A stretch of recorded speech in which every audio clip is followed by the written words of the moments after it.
እንኳን ለጻድቁ አባታችን አቡነ ሀብተ ማርያም ዓመታዊ የልደት በዓል በሰላም አደረሳችሁ አደረሰን።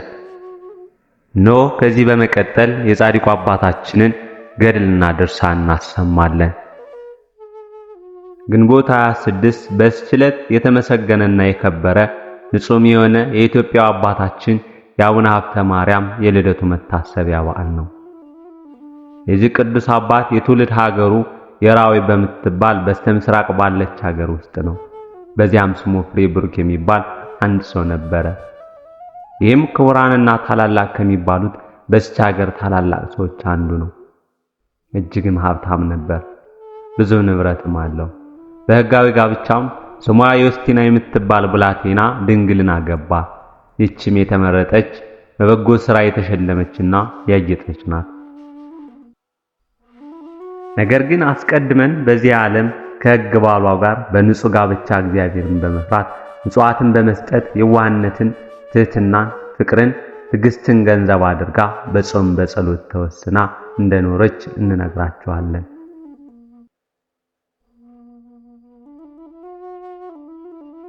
በእንደዚህም ሳለች ጌታችን በወንጌል ሰው ዓለሙን ቢያተርፍ ነፍሱን ካጠፋ ምን ይጠቅመዋል እንዳለ ላንቺ በዚህ ዓለም መኖር ምን ይረዋሻል የሚል ሐሳብ መጣባት። ከዚህም በኋላ ወጣች። ፈጥናም በሀገሯ ትይዩ ወደሆነ ምድረ በዳ ደርሳ ወደ መካከሉ ገባች። በዚያም በረሃ አራዊት እንጂ ሰው አይኖርበትም። በዚያም ደጃፏ የተከፈተ ታናሽ ዋሻ አግኝታ ምንም ሳትነጋገር ወደ ውስጧ ገብታ ቆመች። የዳዊትንም መዝሙር የሚጸልይ ሰው አይታ ደነገጠች። እርሱም ባያት ጊዜ ፍርሃትና መንቀጥቀጥ በላይ ወረደበት። በመስቀል ምልክትም በላይዋ ማትቦ የእግዚአብሔርን ስም ጠራ። እንዳልሸሸችም አይቶ ሰው መሆኗን አወቀ። ባወቀም ጊዜ እንዲህ ብሎ ገሰጻት። ወደዚህ ምን አመጣሽ? ለእኔ እንቅፋት ልትሆኝ ነውን? አሁንም ከዚህ ፈጥነሽ ሂጂ አላት። እርሷም አባቴ ሆይ አንተ እንዳሰብከው አይደለሁም። እኔ ለሕያው እግዚአብሔር ልጅ ለኢየሱስ ክርስቶስ አገልጋዩ ነኝ እንጂ በእርሱ ፍቅርና በእናቱ በእመቤቴ በቅድስት ድንግል ማርያም ፍቅር ያለኝ ሁሉ ትቼ ንቄ ከዓለም ወጥቼ ወደዚህ መጣሁ። በዚህም ቦታም ከአራዊት በቀር ሰው እንዳላለ አላወቅኩም ነበር። አሁንም አባቴ ይቅርታ አድርግልኝ፣ ወደ ሌላ ቦታ ሄዳለሁ አለችው። በዚያን ጊዜ ከእርሷ የሚሆነው መንፈስ ቅዱስ ገልጾለት እንዲህ አላት። ይህን ወደ ዓለም ሁሉ የሚመጣ በሕይወተ ሥጋም እያለ የብዙዎች ሰዎች ነፍሳትን ከሲኦል የሚያወጣ እንደ መላእክትም ክንፎች ተሰጥተውት ወደ አርያም ወጥቶ የሥላሴን የአንድነትና የሦስትነት ምስጢር የሚያይ ልጅን ትወልጂ ዘንድ አለሽና ወደ ቤትሽ ተመለሽ አላት። ቅድስት ዩስቲናም ከዚያ ሽማግሌ ባህታዊ ይህን በሰማች ጊዜ አድንቃ የፈጣሪ ፈቃድ ከሆነ ብላ ወደ ቤቷ ተመለሰች። ከጥቂት ቀናቶችም በኋላ ጸንሳ ይህንን ደም ግባቱ መልኩ የሚያምር ልጅን ወለደች። በእናትና በአባቱ ቤትም ታላቅ ደስታ ሆኖ ለድሆችና ለጦም አዳሪዎች ለዘመዶቻቸውና ለጎረቤቶቻቸው ታላቅ ምሳ አደረጉ። እነርሱም በጠገቡ ጊዜ እነርሱንም ሕፃኑን መረቋቸው። ሕፃኑም 40 ቀን በሆነው ጊዜ ደጉና እንደ ሥርዓቱ ወደ ቤተ ክርስቲያን ወሰዱት። ካህኑም ተቀብሎ ባጠመቀው ጊዜ ስሙን ሀብተ ማርያም ብሎ ሰይሞ ለክርስትና አባቱ ሰጠው። ሕፃኑም ጥቂት ባደገ ጊዜ በቤተ ክርስቲያን ውስጥ እግዚኦ መሐረነ ክርስቶስ ሲሉ ሰምቶ ሕፃኑ ሀብተ ማርያም በልቡ ይህች ጸሎት መልካም ናት፣ እኔም መርጫታለሁ፣ በዚህ ዓለም ስህተትን አስቦ ከመስራት በሚመጣውም ዓለም ከገሃነም እንደምንድንባት አውቃለሁና አለ። ይህንንም ብሎ የሚሰራውን ማንም ሳያውቅበት ይህን ጸሎት ከማዘውተር ጋር ሌሊቱን ሁሉ በመስገድ ይጸልይ ነበር። ከዚህም በኋላ አባቱ የበጎች ጠባቂ አደረገው። በአንዲት ዕለትም በጎቹን እየጠበቀ ሳለ ብዙ የበግ ጠባቂዎች እሸት ተሸክመው መጥተው ና እንብላ አሉት።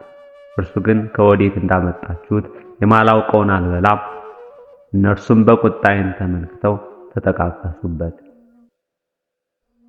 እሸቱንም በልተው ከጨረሱ በኋላ የከበረ ሕፃን ሀብተ ማርያም ታላቅ ዝናብ ስለመጣ ወደ የቤታችን እንመለስ፣ ከዚህ የምንጠለልበትና የምንጠጋበት ቤት ወይም ዋሻ የለምና እነርሱም ለእኛ የምናየውን የሚያይ ሌላ ዓይን አለህን? በሰማይ ፊት ምንም ደመና ሳይኖር አገሩም ብራ ሆኖ ሳለ እንዴት ይዘንማል ትላለህ አሉት። እርሱም እኔ የማውቀውን እናንተ አታውቁትም፣ ነገር ግን ወደ ቤታችሁ ግቡ አላቸው። እረኞችም ባልሰሙት ጊዜ ፈጥኖ ተነስቶ በጎችን እያስወጣ ወደ ቤቱ ገባ። ወደ ቤቱም በገባ ጊዜ ታላቅ ዝናብ መጣ፣ ነፋሳትም ነፈሱ፣ መብረቆችም ተብለጭለጩ፣ ነጎድጓድም ተሰማ፣ ደመናትም ተነዋወጹ። ይህ ሁሉ በላያቸው ሲወርድ መሸሸጊያ አላገኙ። ከጥቂት ቀኖች በኋላ በጎቹን እየጠበቀ ሳለ ብዙ የበግ እረኞችም አብረውት ነበሩ። አንድ የበግ ጠባቂ መጥቶ የወጣበት ሀብተ ማርያም በትር ነጠቀውና ሄደ።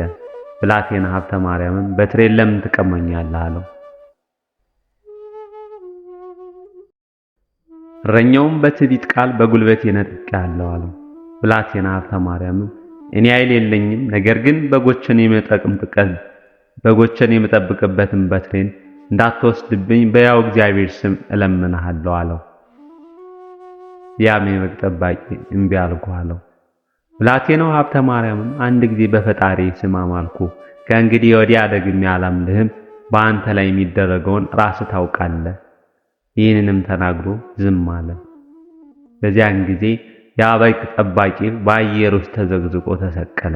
የእግዚአብሔር አገልጋይ ሀብተ ማርያም ማረኝ እያለ ይጮህ ጀመረ።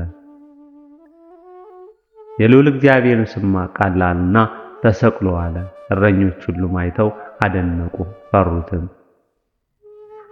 ይህን ሰነፍ ማርልን፣ እግዚአብሔር ያደረገልን ኃይል አይተናልና አሁንም ስለ እመቤታችን ድንግል ማርያም ይቅር በለው አሉት።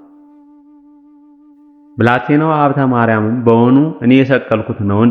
በእግዚአብሔር ስም አማልኩት እንጂ የኃይሉን ጽናት በላይ ሊገልጥ እርሱ እግዚአብሔር ሰቀለው። አሁን እርሱ ከፈቀደ ያወርደው፣ እርሱ መሐሪና ይቅር ባይ ነውና።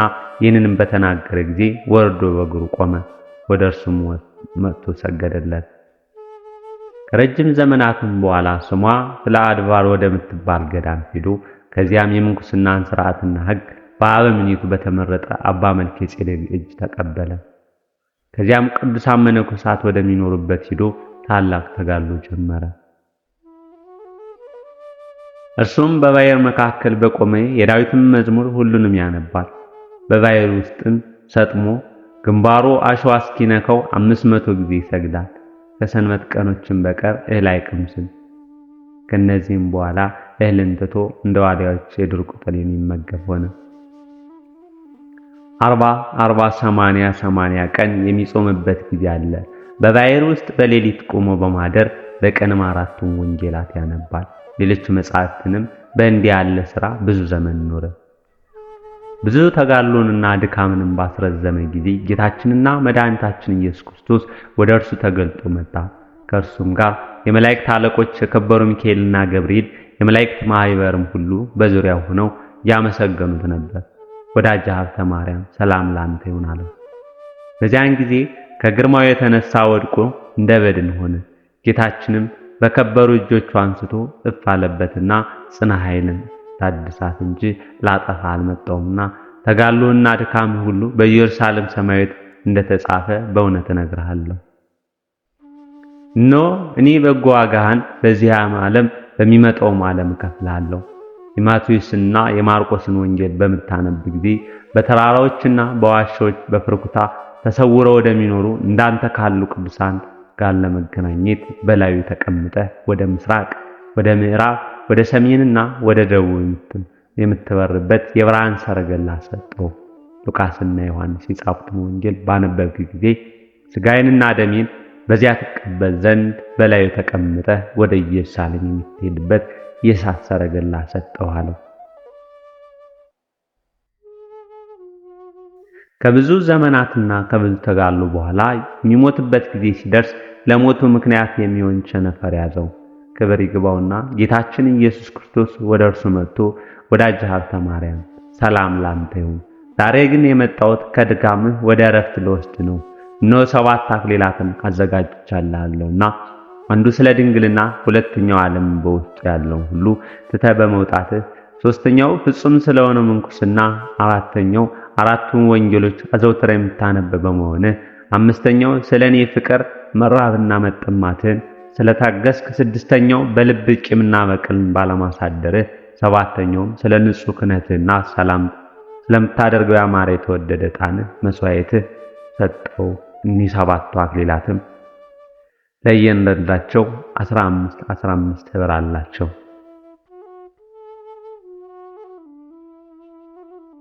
መታሰቢያን ካደረጉና በጸሎት ከተማጸኑ ጋር የምትገባበትን ቤት በውስጡ 500 የወርቅ አምዶች የተተከሉበትን ሰጠው። ደግሞ የእሳት መስቀልን፣ የወርቅ ጫማን፣ የብርሃን ልብስን፣ ስውር የሆነ መናን እሰጥሃለሁ አለው። መድኃኒታችንም ይህን ቃል ኪዳን ሲሰጠው በየነገዳቸውና በየሥርዓታቸው 99 የመላእክት ሰራዊት መጥተው ወዳጃችን ሰላም ላንተ ይሁን፣ ዛሬስ ከፀሐይ 7 እጅ ወደምታበራ ሀገራችን በዝማሬና በማኅሌት አክብረን ልንወስድ መጣን አሉት። አባታችን አባ ሀብተ ማርያምም በሰማያት ለእግዚአብሔር ምስጋና ይሁን፣ በምድርም ሰላም ሆነ፣ የሰው ነጻነቱ ሊሰጥ አለ። ይህንንም በተናገረ ጊዜ ጌታችን በሦስትነቱ ተገልጦ ታየውና የመጥምቁ ዮሐንስ ሀገር ተጠግታ ያለች ፀሐይ 7 እጅ የምታበራ ሀገርን ሰጥ ዘንድ በራሴ ማልኩልህ አለው። መታሰቢያን የሚያደርገውን በስምህ ለቤተ ክርስቲያን መባ የሚሰጠውን ስምህንም የጠራውን ወደዚች ሀገር አገባዋለሁ። 4ቱን ወንጌሎችም እያነበብ ስለኖርክ የአንዲቱን ቃለ ፍሬ 1,000 አደረኩልህ። ይኸውም ካንተ በኋላ ለሚመጡ ልጆች መጽሐፈ ገድልን ለሚያነቡና በእምነት ለሚሰሙ የገድል መጽሐፍ በተነበበበት ውሃ ለሚረጩ ለሚነከሩበት ይህንን ቃል ኪዳን ሰጥቻለሁ። ከዚህም በኋላ መድኃኒታችን አፉን 3 ጊዜ ሳመው። በዚያንም ጊዜ ከፍቅሩ ጣዕም ብዛት የተነሳ ነፍሱ ከስጋው ተለየች። ጌታችንም ተቀብሎ አቅፎ ከእርሱ ጋር አሳረጋት። በመላእክት ጉባኤም ብዙ ምስጋና ተደረገ። የጻድቁ አባታችን አቡነ ሀብተ ማርያም ረድኤት በረከታቸው በሁላችን ላይ ይደር ለዘላለም አሜን።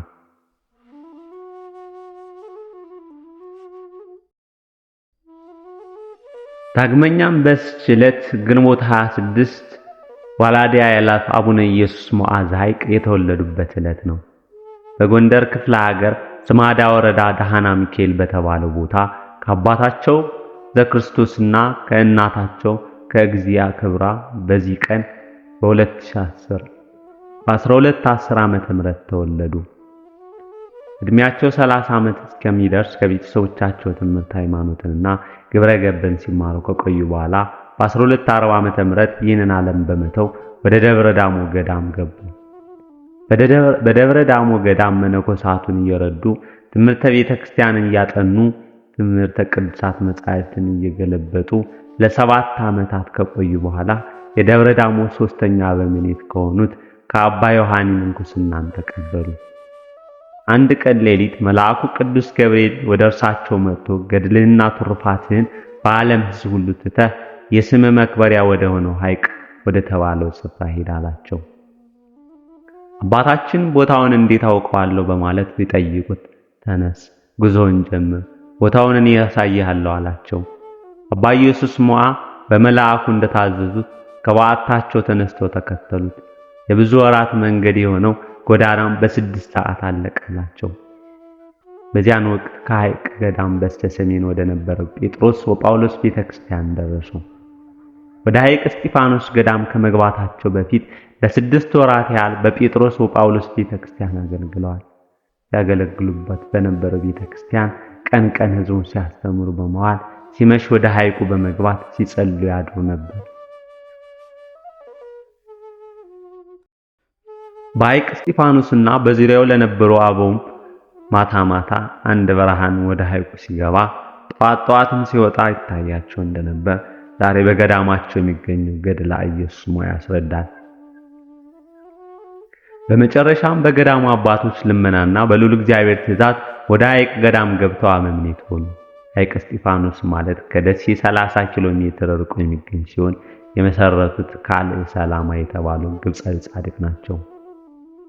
ገዳሙን ከሰሩ በኋላ የማንን ታቦት እናስገባ ብለው ቢያስቡ ቶራ የምትባል እንስሳ ጭነት ተጭና ከመካከላቸው ተገኘች። ጭነቱን አውርደው ባዩት በሐር ጨርቅ የተጠቀለለ 2 ታቦት አገኙ። አንዱ የእስጢፋኖስ፣ አንዱ የጊዮርጊስ።